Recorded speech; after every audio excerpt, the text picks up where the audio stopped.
Shalom, peuple de Dieu, je suis dans la joie de revenir encore au milieu de vous. C'est votre humble serviteur, l'évangéliste Michel Bonfoumou. Je viens encore ce jour avec un message pour les enfants de Dieu de par les mondes. Avant de commencer toute chose, je souhaiterais commencer par la prière, si vous le permettez bien. Tendre Père, le véritable Dieu, l'Esprit qui règne dans l'éternité, roi des gloires. Sois béni, sois élevé, Seigneur, merci. Merci pour ce moment, Père de gloire, favorable. Ce moment du privilège, Seigneur. Ce moment agréable qui t'y a permis, Seigneur, que nous puissions, Père de gloire, se mettre devant cette chair pour parler de ta part, Seigneur. L'inscriment que tu as choisi, ton esclave que je suis, ton serviteur que je suis, Père. Le véritable des déversé, Père de gloire, l'onction d'enseignement, Père. Manifeste-toi puissamment, Seigneur, au moment des messages de ce jour. Mets les paroles du feu dans la bouche de ton serviteur. Que toutes les personnes qui écoutera ces messages, Père de gloire, que ces messages rentrent dans le cœur, touche le cœur, Seigneur, Père de gloire. Oh, dans le cœur comme une flèche, pour changer, Père de gloire, le cœur de tes enfants. Béni soit ton nom, le roi des rois, le Seigneur des seigneurs. Manifeste-toi puissant, que ton esprit, c'est grand maître, Saint-Esprit de Dieu, le véritable, l'unique et le vrai Dieu, règne au milieu de nous. Prends le contrôle de toutes choses, du début jusqu'à la fin. Toute seigneurie, autorité, pouvoir, puissance des ténèbres nuisibles, qui ne confessent pas ta seigneurie, ton nom, soit chassé de ce lieu. Manifeste-toi puissant. Seul le règne du Dieu Tout-Puissant. Seul le règne du Dieu le Père. Seul le règne du Dieu le Fils. Seul le règne du Dieu le Saint-Esprit puisse se manifester dans ce lieu. Nous avons ainsi prié au nom du Père, du Fils et du Saint-Esprit. Nous disons tous Amen. Dans nos Bibles, nous aurons 3 versets à lire. Nous allons lire, nous allons lire Luc chapitre 21, versets 34 à 36. Luc, Évangile de Luc chapitre 21, versets 34 à 36. Et puis, nous allons lire Colossiens, épître de Paul aux Colossiens, chapitre 1er, versets 9 à 10. Sans plus tarder, je commence par Luc, chapitre 21, verset 34 à 36. Tenez-vous sur vos gardes, de peur que vos cœurs ne s'appesantissent dans la débauche, l'ivrognerie, les soucis de la vie, et que ces jours-là ne fondent soudain sur vous, comme un filet, car il s'abattra sur tous ceux qui habitent la surface de toute la terre. Veuillez donc prier en tout temps, afin d'avoir la force d'échapper à tout ce qui doit arriver et de vous tenir debout devant le Fils de l'homme. Je continue Colossiens. Colossiens chapitre 1er, verset 9 à 10. C'est pourquoi nous aussi, depuis le jour où nous avons reçu ces nouvelles, nous ne cessons de prier pour vous et demander à Dieu qu'il vous fasse parvenir à la pleine connaissance de sa volonté en toute sagesse et intelligence spirituelle. Vous pourrez ainsi mener une vie digne du Seigneur et qui lui plaise en tout. Vous produirez toutes sortes de bonnes œuvres et grandirez dans la connaissance de Dieu. Parole du Seigneur. Est-ce que nous pouvons acclamer la parole du roi des gloires? Bien-aimé dans le Seigneur, l'Éternel Dieu, maître absolu, a toujours eu de la compassion et de l'amour vrai à l'égard de l'homme. Même si l'homme chute, même si l'homme, et des fois, commet des fautes, même si, et des fois, l'homme commet des erreurs, étonnant, Dieu ne l'abandonne jamais. Il est toujours prêt à tendre la main pour relever ce dernier. Mais pour que l'Éternel Dieu puisse tendre sa main pour te relever, il te suffit à toi d'être reconnaissant et de reconnaître ta faute et de te repentir et de te mettre debout pour aller de l'avant avec le Seigneur. Le maître absolu, le souverain maître, a toujours de la compassion à l'égard de l'humanité, de l'homme. Parce qu'il l'aime, il nous aime tant. D'un amour sincère, d'un amour véritable, d'un amour vrai.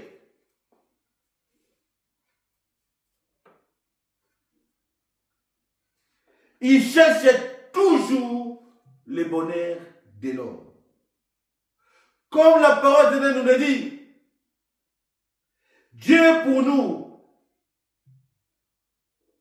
un refuge et un appui, un secours qui ne manque pas dans la détresse. Nous sommes dans Psaume 46, verset 1er. Comme la parole vient de le dire, Dieu est pour nous un secours bien-aimé, un refuge et un appui, un secours qui ne manque pas dans la détresse. Ou, dans d'autres versions, on dit qui ne manque jamais dans la détresse. Bien-aimés, le thème de notre message de ce jour est 3 choses que Christ a offertes au monde. 3 choses que Christ a offertes au monde. Le Dieu créateur, le maître absolu, a offert à l'humanité le sacrifice de son Fils unique pour que ces derniers puissent être sauvés et bénéficier de son salut. L'humanité a eu la grâce à bien-aimé, le privilège d'avoir ce meilleur cadeau que Dieu a donné. Dieu a donné à l'humanité le cadeau de son Fils. Comme la parole nous le précise bien. Dieu a tant aimé le monde, il a donné son Fils unique. Il a donné comme cadeau. Afin que quiconque croit à lui, de telle sorte que, de manière que, pour que quiconque croit en lui ne périsse point. Ne périsse point, mais qu'il ait la vie éternelle. Nous sommes dans Jean chapitre 3, verset 16. Bien-aimé, Dieu a tant aimé l'homme. Dieu a tant aimé l'humanité. Dieu a tant aimé le monde. L'homme, il a donné les cadeaux de son Fils. Et le Fils unique de Dieu, à son retour, quand il est venu dans ce monde, il est venu offrir à l'homme 3 choses. Si on peut dire 3 cadeaux. Christ est venu dans ce monde en offrant son corps, son sang et son enseignement. Voici les 3 cadeaux que Dieu, Christ, en venant sur le monde, est venu nous donner. Premièrement, nous avons dit pourquoi son corps et son sang. Parce que la parole nous le précise bien. Celui qui mange ma chair et qui boit mon sang a la vie éternelle. Et je le ressusciterai au dernier jour. Nous sommes dans l'évangile de Jean. Jean chapitre 6, verset 54. Mon frère, ma sœur, si tu bois le corps, le sang de Christ, si tu manges sa chair, tu auras la vie en toi. Et le Seigneur ne s'arrête pas là. Il donne l'assurance, la confirmation, la promesse que nous serons ressuscités les derniers jours.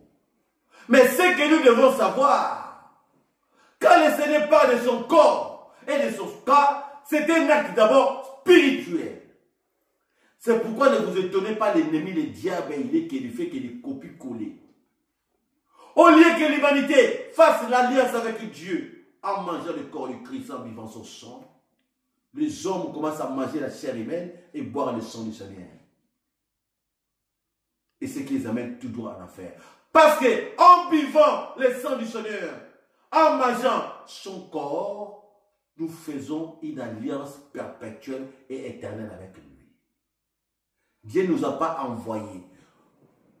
Dieu nous a demandé, si tu veux voir la vie éternelle et qu'être avec Dieu, tu es obligé de manger le corps du Christ et de boire son sang. C'est un acte perpétuel éternel qui symbolise une alliance perpétuelle que tu as fait avec le Seigneur. C'est pourquoi chaque fois que tu es à l'occasion, tu dois poser cet acte-là. Mais Dieu ne nous a pas dit d'aller manger son corps, le corps humain, la chair humaine, et de boire le sang humain, ce que l'ennemi fait aux hommes, ce qu'on appelle la sorcellerie. Et ce geste-là, c'est ce qui attire la colère de l'Éternel Dieu. Manger le corps du Seigneur et boire son sang fait de nous des véritables enfants de Dieu. Et à travers cela, le Seigneur nous ressuscitera les derniers jours. C'est-à-dire Dieu reconnaît que le Seigneur est mort pour toi. Tu reconnais à travers ces gestes que sans le corps du Seigneur, sans le sang du Seigneur, tu ne peux vivre. Tu ne peux vivre. Et toute personne qui mange le corps du Seigneur et qui boit son sang en faisant cet acte symbolique ne mourra jamais. Et Dieu le restera les derniers jours. Parce qu'il a fait une alliance avec Dieu. Et ce dernier ne mourra jamais. Mon frère, ma soeur, nous devons faire très attention. Nous servons un Dieu qui nous aime tant. Nous servons un Dieu qui veut à ce que l'homme ne puisse pas périr. Qui veut à ce que l'homme puisse être sauvé. Parce que pour le Seigneur, comme il a déjà donné son Fils unique pour nous sauver, cela veut dire que l'homme ne doit plus suivre une autre voie que celui de son Fils unique. Est-ce que suis-tu réellement les voies du Fils unique de Dieu? Nous venons de lire ici. Écoutez ce que la parole nous dit, bien-aimés. Mais ceux qui veulent s'enrichir tombent dans la tentation, dans le piège et dans beaucoup de désirs insensés et pernicieux qui plongent les hommes dans la ruine et la perdition. Aujourd'hui, nous sommes dans 1 Timothée chapitre 6, verset 9. Beaucoup d'hommes aujourd'hui, tombent dans la ruine parce qu'ils courent derrière ceux qui n'est pas essentiel et important dans leur vie. Sans le Seigneur Christ Jésus, le roi des rois, nous ne pouvons pas exister, bien-aimés, ou subsister, ou vivre. C'est comme une voiture qui roule sans essence, sans huile. Sans huile moteur. Et cette voiture finira par tomber en panne. Cela va de soi avec l'homme qui marche tout seul ou qui marche accompagné du diable en faisant de partout des alliances avec l'ennemi, en faisant la volonté de l'ennemi. Sachant que tu es comme une voiture qui roule sans huile de moteur, sans carburant. Tu vas tomber en panne. Huile de moteur, le Saint-Esprit. Les carburants, le Seigneur, qui est notre carburant, qui fait en sorte que notre voiture puisse rouler, être en bon état. C'est pourquoi il faut toujours renouveler. À chaque fois, vous voyez, la nature ne nous enseigne pas. À chaque fois, il y a des voitures, on fait des entretiens de nos voitures. Chaque 6 mois, tu es obligé de changer l'huile. Cela va de soi avec la voiture, c'est notre corps, c'est une voiture. Nos vies, nos âmes, nos esprits. Il faut renouveler l'alliance avec le Seigneur. Comment renouveler l'alliance avec le Seigneur? Amener une vie de sanctification. Comment renouveler l'alliance avec le Seigneur? En méditant sa parole. Comment renouveler l'alliance avec le Seigneur? Amener une vie de jeûne et prière. tu roules à 130 à l'air, 150 à l'air, 200 à l'air, 300 à l'air dans ce monde. C'est-à-dire que tu marches dans ce monde avec une vitesse sans regarder ni à gauche ni à droite. Mais tu n'as pas l'huile, tu n'as pas l'essence. Tu vas tomber en panne. L'objectif de l'ennemi est d'amener tout droit dans les trous, dans une fosse, et que tu ne pourras pas sortir. Mais le Seigneur est là. C'est pourquoi je veux le dire, bien-aimé. Dieu nous a donné son Fils unique comme cadeau. Et le Fils en retour, quand il est venu avec ces trois choses, ces trois cadeaux. D'abord, premièrement, son corps, son sang. Pourquoi? Parce que tu ne peux être sauvé si tu ne bois pas le sang de Christ et si tu ne manges pas sa chair. Tu es obligé, c'est une alliance, une reconnaissance et une alliance perpétuelle et éternelle. Et pourquoi? C'est ça qui témoigne de notre engagement avec le Seigneur, que Seigneur, tu es le seul Seigneur, tu es le seul sauveur de ma vie. Sans toi, je ne peux rien faire. Je t'accepte dans ma vie. Le seul Seigneur et sauveur de ma vie. C'est pourquoi je vais faire ce pacte avec toi. Le pacte que tu fais avec l'Éternel te fera de toi, même si tu meurs aujourd'hui, tu mourras, tu résisteras. Dieu te laissera les derniers jours. Tu auras toujours la vie en toi parce que tu as fait alliance, pacte avec celui qu'on appelle la vie. Christ est la vie. Si tu manges son corps, si tu bois son sang, c'est une alliance qu'il fait avec toi. Tu auras la vie éternelle en toi. Et tu vivras d'éternité en éternité. Et deuxièmement, pourquoi son enseignement?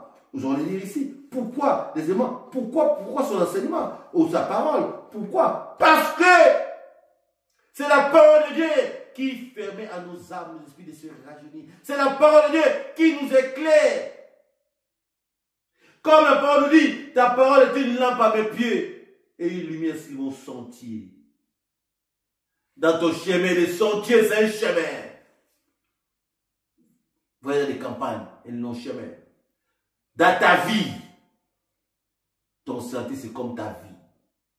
La parole de Dieu est une lumière sur ta vie. La parole de Dieu ramène la lumière dans ta vie, éclaire ta vie.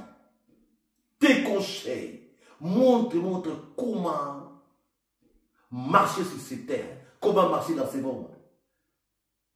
Ta parole est une lampe à mes pieds et une lumière sur mon sentier. Nous sommes dans le psaume 119, verset 105. Un chemin étroit. Ta vie, c'est un chemin. As-tu rangé ton chemin? Quel est l'état de ton chemin? Quel est l'état de ta vie? Bien-aimé, si ta vie n'est pas éclairée, comment veux-tu impacter les mondes si ta vie n'est pas éclairée? Comment veux-tu impacter les mondes si ta vie n'est pas éclairée? Si ta vie n'est pas éclairée, comment veux-tu impacter? Ta parole est une lampe à mes pieds. Ta parole est une lumière sur mon sentier. Oh bien-aimé, Dieu est bon. Notre Dieu est bon. Il veut que nous puissions garder sa parole. Il veut que nous puissions garder, marcher avec sa parole et la mettre en pratique. Les trois choses que Christ est venu nous donner, que Christ est venu nous donner, qui est venu offrir au monde. Premièrement, le corps du Seigneur. Il est venu, Christ est venu nous donner son corps. Il s'est sacrifié pour nous. Il a préféré souffrir, mourir sur la croix. Une mort honteuse. Pour que nous soyons sauvés. Et il n'a pas arrêté là. Il nous a offert son sang.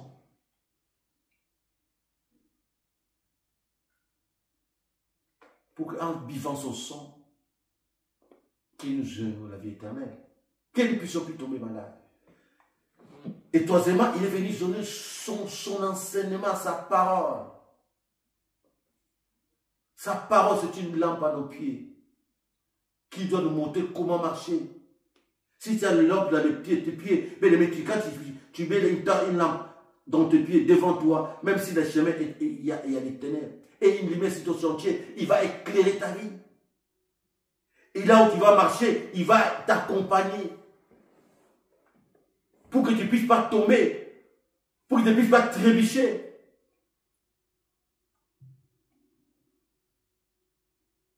La parole de Dieu est là pour éclairer ta vie. Pour t'enseigner. Pour rajeunir ton âme. Et fortifier ton esprit. Et augmenter ta foi, à lire la parole, c'est augmenter ta foi, ta détermination, ta persévérance. Car la foi te donne la détermination, la foi te donne l'assurance, la foi te donne la persévérance. Mais si tu refuses les choses gratuites, le Seigneur vient te donner 3 choses gratuites. Mais toi tu dis non, je ne peux pas. Je refuse ton cadeau. Tu préfères les cadeaux empoisonnés du diable. L'ennemi te donne les cadeaux empoisonnés. Et ces cadeaux empoisonnés, c'est pour te détruire. Refuse les cadeaux empoisonnés du diable. Qui est la séduction. Qui est le mensonge.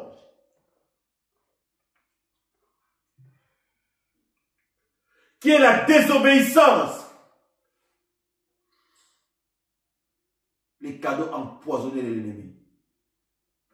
Aujourd'hui, le monde est détruit à cause du cadeau empoisonné du diable. Le diable a introduit dans le monde ces cadeaux.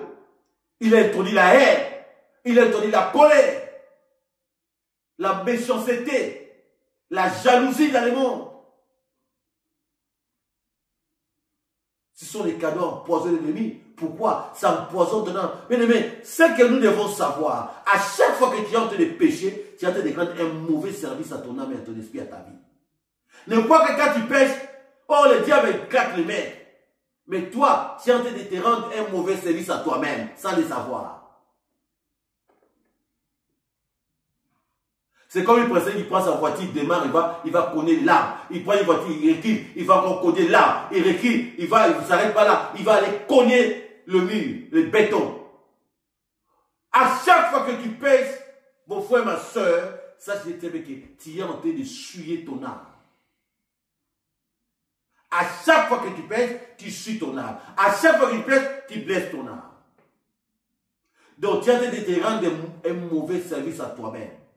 Pas au Seigneur, pas à ton frère, pas à ta soeur, pas à ton mari, ni à ta femme, ni à tes enfants, ni à tes parents. Tu es en train de te rendre un mauvais service à toi-même. Ou bien au contraire, tu es en train de rendre un bon service à l'ennemi. Bien au contraire. Un bon service au diable en péchant. C'est pourquoi, mon frère, ma soeur, nous devons refuser ces cadeaux empoisonnés de l'ennemi. La désobéissance, le premier cadeau empoisonné du diable. La méchanceté, le deuxième cadeau empoisonné du diable. La haine, la colère, la jalousie. Les cadeaux empoisonnés de l'ennemi. Refusons cela, bien-aimés. Mais acceptons et apprenons, accueillons avec amour, avec un cœur sincère, ouvert, avec la joie, les 3 beaux cadeaux que le Seigneur nous a donnés. Il est venu nous donner, il est venu avec ces mots. Ces cadeaux sont disponibles. Le corps du Christ est disponible. Le sang du Christ est disponible pour nous, pour toi, pour toute l'humanité, pour le monde, ainsi que son enseignement. Crois au Seigneur Christ est le véritable Dieu et tu seras sauvé, toi et toute ta maison. Que Dieu vous bénisse et bénisse sa parole.